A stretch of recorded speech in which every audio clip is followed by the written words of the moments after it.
Nick, we've unpacked so much from the WNBA's transformative CBA deal over the course of our program, but why not bring in one more heavy hitter to talk all things about the ongoing, finally finalized CBA over the past couple of weeks than none other than our good man, Doug Feinberg of the AP. Yeah, let's do it. So, Doug, how are you? Doing well, guys. How are you doing today? Good. A lot of craziness with the WNBA CBA. Finally, an agreement comes. I guess before we get into the nuts and bolts, can you just talk about, from somebody who wants to get in journalism, the experience you had sitting outside that hotel in the city? Now, I'm in New York. I'm in Long Island, so I know where you were. But just tell everybody what that's like so they get an idea of how hard it is, the job you're doing. Well, I've been a journalist now for 32 years, and I'm a native New Yorker. Let me add that also. I've never camped out in New York City for anything in my entire life. Never like for shows, restaurants, Saturday Night Live, anything of that nature. And I was literally out with 3 other journalists till 5:30 in the morning some nights on the streets of New York in front of a hotel. So I have a greater appreciation for people who do that more for a living, staking things out from that standpoint. It was a new experience. It was a fun experience at the beginning that after a while sort of started to take its toll on you. Mental fatigue, physical fatigue, just for being out there. And the problem with the CBA or any negotiation is like you don't know an endpoint. Like you cover a basketball game, you know it's a 2-hour game, maybe it goes to overtime, 2-5, 2-10. You had no idea when this was going to break. So you're sitting there waiting for something to happen, hopefully something to happen, or you're there at 3 in the morning, 4 in the morning, hoping that they'll talk to you when they decide to call it quits for the night. I mean, Doug, Nick and I did a 3-hour bonus episode of our show on the de facto deadline date that Commissioner Engelbert gave on March 10th. It was one of our most viewed episodes of our show here on ETB. I think we had like over 750 viewers. Live. A lot of them though were women's basketball junkies. We had people write in that were Mercury season seat holders and just fans of the game who wanted to, find out more. And, we were doing our best because we were relying, so much on yourself, Annie, and Alexa, and the other writers out there that were, outside the lobby of the Langham Hotel in New York City, as you had kind of alluded to, though. But I guess, though, Doug, when the coverage is going as long as it did, though, and you guys are, relying on almost the general public in a way, like giving you guys coffee and snacks and camping chairs just to, get through the evening, you talk about that experience, though, but how about maybe seeing like even just the general public maybe wanting to know what exactly you guys were doing in front of that hotel, though? And then we obviously saw all the pictures, though, of you guys getting your coffee and your snacks or whatnot, but maybe how the general public reacted, though, to what you guys were doing, though, to cover this entire ordeal. Sure. Well, first off, we had a lot of, quote, fairy godparents who would send us coffee, donuts, cookies, the Domino's pizza, which I still make fun of the people who sent that to us being a New Yorker. Nick, you could appreciate it. Domino's is probably not top 20 pizzas you'd get in New York. And listen, people sending us something, credit to them.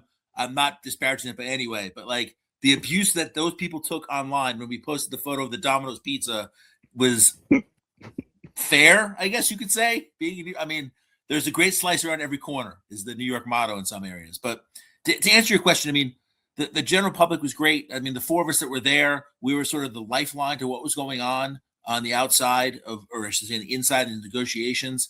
What I thought was great, Annie did such a great job that people who came by the first night, like, hey, what are you here for? Who are you staking out? Because I guess the Argentinian president was at that hotel the night before. So they thought that we were like staking him out or her out for like some sort of media thing. We're like, no, we're here for the WNBA. And Annie, I'd say at least 30 times that first night, would explain to people that we're here for the WNBA. Season starts May 8th. You should become fans. Like, she was a great ambassador for the league while we're sitting out there. And it was usually a pretty positive reception. People going, oh my God, the WNBA is here. Like, I followed a little bit. There's one quick story. A gentleman who probably was in his 50s, maybe 60s, stopped by. He told us he was a WNBA fan. He made a comment that we were a little bit surprised at, but then he's like, yeah, when I was in college at UCLA, I used to play pickup with Annie Myers-Drysdale. And He knew that. And we're like, wow, this instant credibility, right? If you did that. And he knew other players and other teams. And then that first comment, we're like, okay, we can forget that. The rest, he knows what he's talking about and such. And it was great. He says he goes to Sparks games. He lives in LA, was in town for the weekend for work. But just, I mean, the general public was interested in what we were doing in person, but also on social media. And it was great to see the growth of this league. I've covered the league for 20 years. The last CBA, no one cared about it in the sense that it was done in December. They actually hid the fact or didn't mention the fact that everything was done with the ratifications and actually writing the CBA by the time they announced it in early January. And there was never the thing of like people thinking of staking out meetings and such. There's only one day of overnight meetings, what Nneka Ogwumike told me in that last CBA. So just it's changed the landscape the last 6 years or so with fans being more interested, media paying more attention to it, that I think is great for the game. So 100 plus hours is what we heard for the amount of time the negotiations took. Was it really 100 plus hours? Was that an exaggerated number? Was there full negotiating going on in that 100 hours? Tell us about that 100 hours being there and seeing it. So that's a great question. I actually had a story move this morning, a behind the scenes look at the negotiations, the 8 days. I was fortunate enough to talk to a lot of the players that were there, the head counsel or this head outside counsel for the union. The league talked to me a little bit about it. It's funny, the lawyers know 100 hours, they said was under the amount that they negotiated because lawyers get paid by the hour, they bill by the hour. So that number is actually a lot higher than 100. We came up with 100 just based on the hours that we were there and we saw them enter and saw them leave. So you add up the 15 hours or 14 hours a day, you get to roughly 100. They were negotiating. There was the thing. Here's the surprising fact I found out from the players for that behind the scenes story. There was probably not as much time as you think that they literally sat across from each other at the main table and had a staring contest to figure things out. They'd sit in there for maybe 45 minutes to an hour, go back to their own rooms, discuss what was discussed in that bigger meeting. They'd have smaller group meetings. One of the players told me a funny story that when the head lawyer outside counsel for their side and the league side would have these private meetings, they called the sandbox, chance for them to get together and like have their own private discussions where nothing got settled there, but they could sort of feel out each other as far as some of the issues, what could be potentially some movement on either side. So there was 100 hours of discussions, but I wouldn't say it was 100 hours of negotiating face-to-face in that whole time. A lot of it was you send a proposal to the other side, they sit there for 4 or 5 hours, sort of pick out what changes you made, what the things that they think they can do and not do, and then go back and make their proposal back to the other side. So 100 hours in the hotel, in the NBA headquarters, in the union headquarters, but not face-to-face where they're literally sitting there and across the table for 100 hours like you might see in a courtroom drama or some sort of like TV show that way. I just want to follow up with one thing because I saw in a lot of the reports that like they were reportedly sneaking out side doors to dock the media. Was that true or was that made up or was that did that happen? It happened the first night. And listen, we had no idea how many days we were going to be there. Like we thought maybe 2 nights to get this thing done. They're meeting face to face. We heard things were closer to point. We were not close to that sort of estimate. The first night at 3 a.m, the players went out a side door of the hotel, and the ESPN producer happened to be on the corner, saw them, and yells over, "They're going, they're leaving. The players are leaving. The players are leaving." So we run around the corner. They get in the cars. They wouldn't talk to us. And it was discouraging. I mean, we found out afterwards that their room on the 3rd floor of the hotel overlooked the front of the hotel. So they literally saw us sitting there in our chairs and such. And they actually took photos. Brianna Turner showed us a photo of us in the chairs from up above because they were so interested and appreciative that we had spent the time that we were there to stay with them. We were going through this with them. So that's what made that first night even more frustrating for us, that like you knew we were there. You knew what we were putting the same time in you were, and yet you go out a side door and don't talk to us. They told us the next day, "Hey, listen, we apologize." They came over. It was a beautiful day outside in New York. I think it was like 60 degrees. We had a conversation with them. They said they didn't know what to say. They didn't want to say the wrong thing to potentially mess up negotiations. The head of the union came down later that night, as did Cathy Engelbert. So we got something, but it's like I can appreciate them saying that. You wish they'd come out the front door and say, "Hey, guys, we got nothing to say. Terry will come down later and talk to you guys. It's been a long day," or something without saying anything, so to speak. So after that first day, they did not go outside doors. They talked to us, or they said, "Hey, we can't talk today." And it was definitely a level of respect. But yes, that first night, it was unfortunate and a situation for everybody. Doug, we played a clip from a TikTok from WNBA player Natasha Cloud right before the deadline kind of came and went, I want to say late February, maybe the first week of March. And Tosh had kind of went on a bit of a lengthy rant regarding the front office, how they were acting in a way. We are of the belief, though, that, both sides could be guilty as charged of what has gone on. But Nick and I were very surprised, though, that a player would come out, though, directly and say, this is what we're looking for by, the slice of the pie, those. We'll talk more about the CBA and the meat and potatoes here in a moment. But Nick and I were also floored by the notion that Tosh publicly said, I wish I could tell you more, but we signed our life away with NDAs when it came to about the CBA. Doug, do you perhaps know, though, about how maybe messy or tense things may have gotten, though, during the course of these 8 days, though? I mean, we saw some videos of them popping champagne, and I think Brianna Turner shared a photo of them having some of the hotel blankets and pillows on the ground for whatever. But did anything maybe perhaps get a little bit tense, maybe a little bit out of control, though, as far as you know of? I'll phrase it this way. When any negotiation happens in any business, it's going to get heated on either side. For sure. It's just natural. I mean, all the arbitration deals in baseball, the ownership group the teams are trying to make the player look bad. If somehow Shohei Ohtani was up for arbitration, they'd figure a way to make him sound like he's a terrible player just to try to save a couple dollars here. We all know that Shohei is unbelievable baseball player, that they do what they do to try to get a discount, so to speak. So I think there was obviously heated moments in the 8 days and the time leading up to that. Was it irreparable harm done? No, I don't think so. I mean, it's just negotiation tactics is the best way to, I think, phrase it. I didn't see Tasha's video, so it's tough for me to comment on it. But I think, listen, you said earlier about the deadlines, and deadlines are there for a reason, and the union didn't believe in them. The league put them out there. They actually got them negotiating in person after the March 10th deadline. I mean, without that, would they have gotten together? Who knows? So that served its purpose. They had also said, like, the Monday, the day before they actually finished the negotiations, was like, we have to get something done by this date. Well, there's also a wiggle room in there. There's a 48-hour wiggle room. Stuff was getting done. I think, I mean, listen, you can say there's no deadlines, which the union at some point said to us as the media, but their season was starting May 8th. Fans had bought tickets for those games. Their exhibition games on April 25th. Indiana's coming to New York. That's probably going to have 18,000 fans there. People have bought tickets for that. So you can say there's no deadline, but if you got to April 24th, there's no CBA yet, you ain't playing the game the next day. So I think, again, negotiating tactics, comments made to sort of heat of the moment to get your side's opinion across is there. But I don't think any harm was done irreparable for the future of this league or the relationships by TikToks made or comments made early on in negotiations. I guess I was going to save this for later, but I'll ask it now about Cathy Engelbert, commissioner of the sport. Not a good reputation with the players. A lot of issues. Callan and I have talked about Cathy a lot. Putting out deadlines, not being met. Callan and I at one point were like, is she serious at one point when she puts out deadlines for when these deals? Were those actually real deadlines to get the CBA done?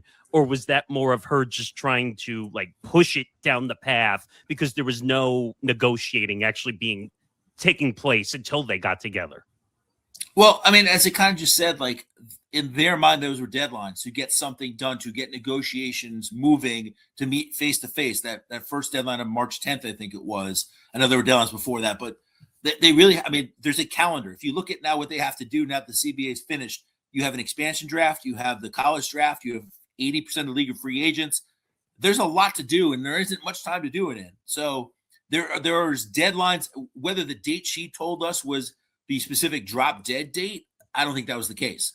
But if they had not met in person by March 10th, there could be trouble. There could be like postponements and cancellations of things. If they didn't get a deal done by that Monday and they just, hey, we're done, we're not negotiating anymore, same thing. You'd have to probably get some stuff going there. But negotiation was going in the right direction, that I think it was positive for everybody that there's a hard deadline, soft deadline. I don't think those were hard deadlines that if a deal's not done by this day and we're not negotiating at all, then stuff will have to change.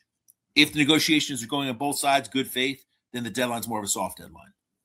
I guess just to follow up on one other thing, was there ever any potential that the WNBA could have, because there was rumors that, oh, maybe they're never going to survive these negotiations. I know that's very exaggerating when saying it, but was that ever a potential that these negotiations were ever going to come and agree to a deal? So I'll use a prop here. I'm a glass half full guy, and that glass is empty, but I always thought that something would get done eventually. I mean, there's too many people too many smart people in the room to let this thing fail, and that there would be a deal done at some point, whether it took till the last minute, the 12th hour, so to speak, instead of the 11th hour, a deal would get done. Could there have potentially lost preseason games and such? Yeah, there's a real possibility that could have happened. But I think both sides knew that, hey, we need to get something done. The momentum is so great right now for this league. It'd be really not a smart move to mess it up. Absolutely. You know, there was no way that you could fumble this with where the league has gone, though, in the last couple of years with the hype around Caitlin Clark and the, you know, players coming into the league, though, this upcoming draft, though, coming up on April 19th. I guess, though, Doug, the one thing, though, that Nick and I had long also discussed, though, was that I think the one clear difference between both the PA and the front office was about the revenue sharing. You know, Nick and I have talked about, you know, obviously you can't compare the W to the other major leagues out there when it comes to the revenue sharing model, where, again, it's, you know, 50-50 here for one league, 51-49 here, or 52-48. But I guess, Doug, do you happen to know, though, how many concessions that the Players Association had made to kind of get this deal finally done? Because we were looking at, you know, housing. We were looking at a lot of other things that the players were, you know, in a way pulling back from, because it just felt like they kept getting pressed into a corner. So the CBA is not completely written yet, so I don't know all the details of what was given up and such. And they haven't shared what the revenue share model is. They've just said roughly it's about 20% average per year. So we don't know if it's net revenue or gross revenue or somewhere in between. So it's tough for me to answer like that part of it. To get back to the question before about Cathy Engelbert, it's kind of related to this.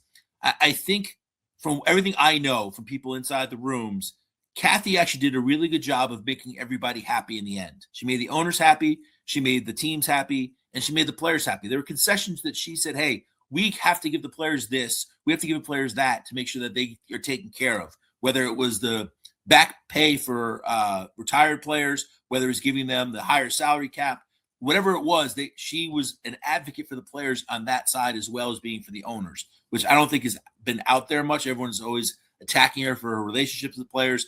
Obviously, the Collier comments last year, her opinion on that. But I think Cathy, I've said in other places that she is one of the winners of this CBA negotiation. The players I thought were good winners. They got 5-time salary bump. They got housing paid for the first 3 years. And then if you're making under a certain amount, it's still paid for in the next 2 after that. I think most players will be in the threshold to be able to afford housing themselves. Listen, I've worked at the AP for 30 plus years. They never paid my housing once. So it's not a common perk. I get why the league did it for so many years. It made sense to do it. But I think if you're making $1 million, it's tough to say, hey, we should pay for your housing for 5 months over the course of the season. I mean, that's a little bit much, but the league is still doing that for the first 3 years of the new CBA. So they're still taking care of them. I just think that both sides won. I don't want to say the players made concessions more than the league did. I think both sides made concessions. But every player I've talked to has been extremely happy with what they've gotten so far that they know of out of the new CBA. The public perception is on the revenue, and a lot of players and everyone was saying, and we talked about it because everyone would come into our live stream and say, oh, well, the WNBA's in the red. They're not making any money, which we used to say to people, there's no way you could possibly know because the numbers are not public. There's no way to know. And Cathy came out and said, oh, if we take your deal, we're gonna lose money.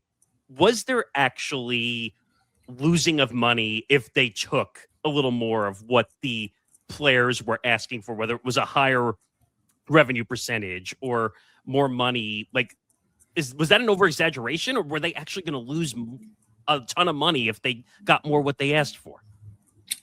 I mean, I don't know how many professional teams in any sports actually make money in the course of a season, in the course of a year. Most of them actually lose money, I believe. The thing that everyone talks about is valuation. If a team is valued at $500 million or $1 billion, well, that's not money they're making. That's saying if I sell that team, this is what I can get for it. And that net money they'll be making in the end, but day to day or year to year, they're not making $1 billion on that team. So I think that had they wanted 40% gross revenue originally in their first offer. That would put the league in a really, really, really bad spot financially. I don't think there was any way that they could handle that. Teams couldn't handle that. So I think, again, I've never seen the books. They've never opened up the books to the media.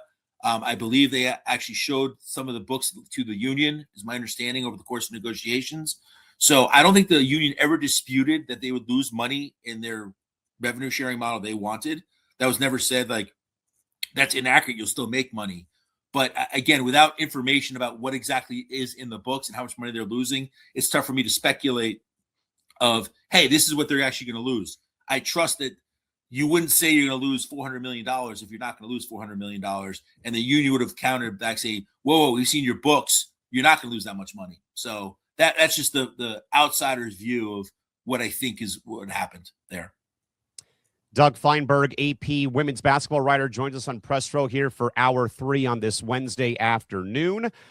Doug, the WNBA, though, I think is going in a very good direction now that they're going to go beyond their current 12-team, 13-team blueprint and formula right now, adding 2 new teams, but also going back to some old markets within the next 2 years, like Portland coming in this season, going to Toronto, going back to Cleveland, going back to Detroit, going to a very, I think, intriguing market, too, in Philadelphia. Now, while all that, though, Doug, is great, there's that kind of big elephant in the room, though, involving the Connecticut Sun. We've heard a lot of different conflicting reports, though. We had the one, though, that was very shocking at the very beginning of last season, that the Celtics wanted to buy the franchise from the Mohegan Sun tribe, move them to Boston, play their games at the Garden, maybe somewhere else around Beantown. Then came the public, announcement by Cathy Engelbert, we're going to veto the move and buy the franchise from the tribe and move them to Houston, Texas to bring back the Comets. Doug, do you happen to know any update to that story right now? Because Nick and I were very perplexed, though, about why would the league not want to go to a bigger market like Boston with an owner who seems to care to, inject life into that franchise. And then all of a sudden the league says no, kind of in a way takes the team away from the potential new ownership and then says we're going to go to Houston, Texas instead. That's a great question. I found the whole thing funny in the sense that the argument that was made was, well, Boston hadn't put up to be an expansion team when they were talking about expansion to Cleveland, Detroit, and Philadelphia. So why should we reward them with the city? They're sort of circumventing the expansion route. And same thing was said about Hartford. And I was like, why would Hartford bid for a team when there's a team 50 minutes away in Mohegan Sun? Like, that would make zero sense to do that. So I was surprised by that sort of piece of information. My understanding is that they didn't like the Boston ownership group. They wanted the Celtics current ownership group to be the one to buy a team. So they weren't offering to do that right now. So that's why they potentially were going down to Houston instead of going to Boston.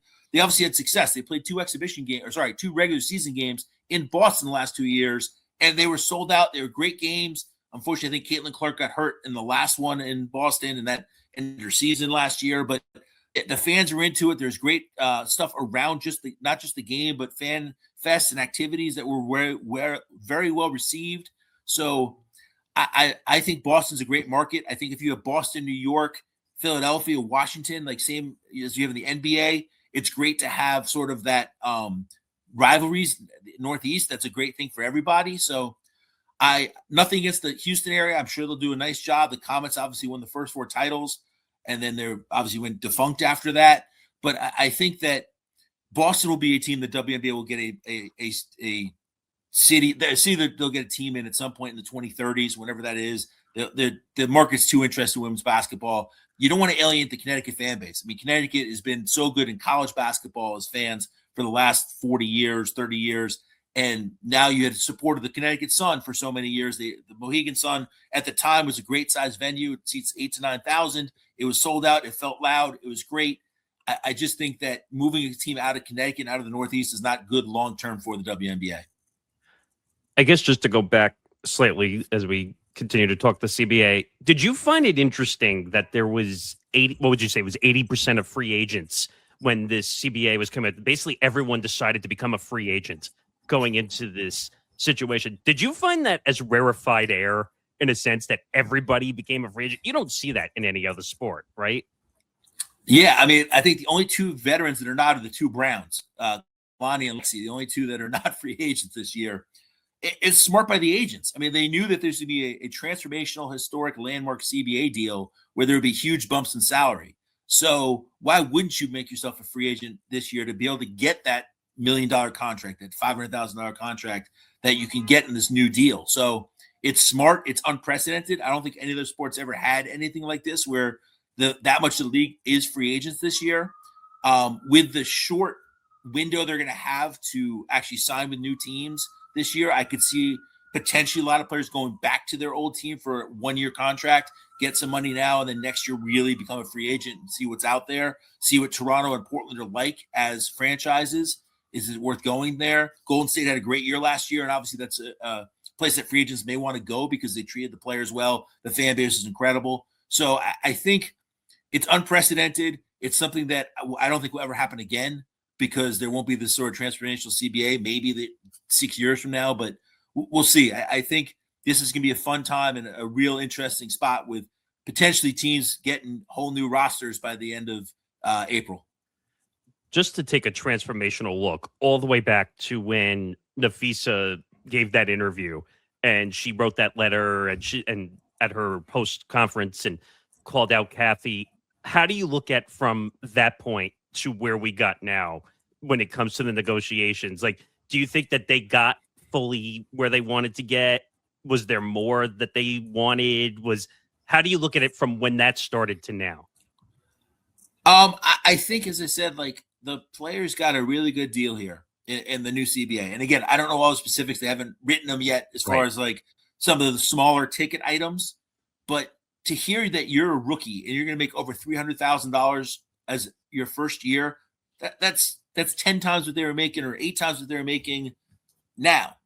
A player to make $1 million this year, that's 4 times what they were making last year as a max player. So those numbers are so much better and so much more in line with what they should be earning. And it's what their salaries they're making overseas when they play in Turkey or Russia or China or Spain or wherever they're playing in the overseas market. So it's going up, and that's just year one. You potentially by year 6 you'd have a $2 million player. So it definitely is growing. As far as like, is it what everything they wanted when they had the I guess 8 months ago or 7 months ago when Fee wrote that letter? It's not for me to say because I don't know again what specifics are. But if anyone doesn't think this was transformational as far as what they've gotten in this deal versus the last deal, you're probably not paying attention. Yeah, I think so. Doug, the other thing, though, that Nick and I were a little bit perplexed about was draft day of April last year when I first joined the network here was concerning Cathy's commentary about these other leagues like Unrivaled and Project B launching, I think, this November. And Nick and I have long said, though, that there needed to be a way where the players could stay domestically and play without, the fear of going overseas because what we saw with Brittany Griner in Russia a few years ago. But, Doug, I think we were more, thrown for a loop when Cathy said that these leagues weren't competition for the WNBA, where we also were very, broadsided, I'd say, though, too, seeing Breanna Stewart sign the contract to go play back in Turkey in case there was no CBA deal done. Doug, from your perspective, though, now with the new deal in place for the next, 5 to 7 years, and now I think with the rise of Unrivaled and then, Project B, will we see more players maybe try to stay stateside coming up over the offseason, or what do you think probably happens, though, from your perspective? So prioritization, the rule that was obviously in the last CBA about making sure you're at camp on time or else you are suspended or fined, whatever it was, that's not out there yet. They have not publicized what, if any, changes to that rule or in the new CBA, which would affect playing overseas potentially for the veteran players. I don't think Unrivaled is a competition. I think it's an unbelievable league. What Stewie and Fee did to create that is great. It keeps the players in market in the States so that if they need to, they could go back, fly to LA or to Phoenix or to Seattle or to New York to do a marketing thing or to do something local for your WNBA team. It's also 3-on-3. Listen, I was at New York for the semifinals. That place was rocking. There's 18,000 fans there. It was crazy. It was great atmosphere for women's basketball, but it was also 3-on-3. It wasn't 5-on-5. So the court was a little smaller. It's a different game in a lot of ways. It's got its advantages to it and things that are not 5-on-5. But I think for that specific one, it's more could be a compliment to the WNBA and something to keep the players paid well in the off season, and it's a shorter season and in market and being domestic in the U.S. Project B is a whole different animal. I don't know. It's still growing. It's still people are still learning about it, and I don't know how it's going to all shake out come this November when they start playing games. It's more like Formula One, having like 8 different tour spots, and you play there for 8 to 10 days. To me, it's a TBD. Let's see how it goes. I don't have enough information on it to say, hey, this is a direct threat to the WNBA. Yeah, there's some players playing it. Neck is playing in it. Some other players are playing in it. Alyssa Thomas.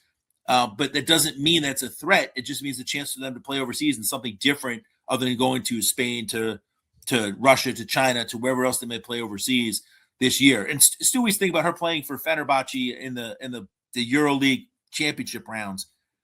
That's strange to me, just because like you could just add a player, like, oh, let's add a player to this. That'd be great. Like, yeah, we can add a superstar to our roster, which happens all the time.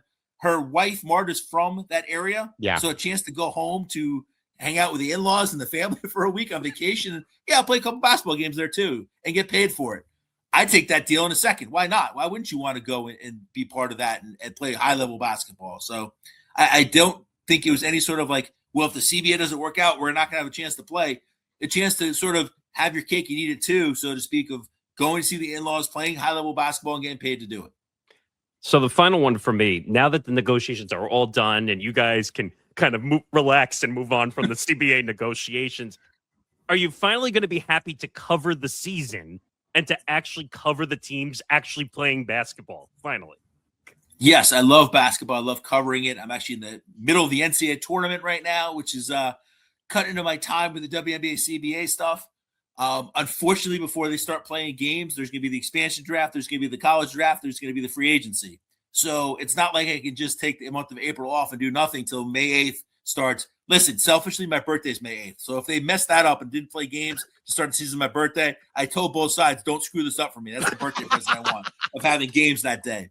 But I will be excited to actually be talking about what's going on the court as opposed to what's off the court. It was eye-opening. Listen, I mean, we joked about the stakeout. It was something new. It was fun, and it became something that was physically and mentally taxing on both people negotiating and the 4 of us that were out front watching it and reporting on it. It's something neat to do every couple of years. To be there when they announced it, that 3 o'clock in the morning on that Wednesday morning, was something I've never done before in my entire career, and that was pretty cool. Do I want to do that every year? I'll settle for every 6 or 7 years having to deal with that, not every year. I'd rather watch players do phenomenal things on the court than worry about how they're going to be actually playing with stuff off the court. We concur, because now we can actually focus on the season and not have to worry about PR and CBA negotiations. But with that, though, Doug, where can people find the work and, more importantly, find you on social media if they want to find out some updates on everything going on with women's basketball for the AP? Well, the AP, the website works, ap.org, social media on Twitter. I refuse to call it X because I'm old enough to think Twitter is what it was and always will be to me. Just Doug Feinberg's where you can find me easily enough. Most of my stuff appears there at some point, and that's where you can find me for if you're looking for me, that's where you can find me. Doug, thanks for the time. We really appreciate all the knowledge and the expertise. Thanks, guys. Always a pleasure.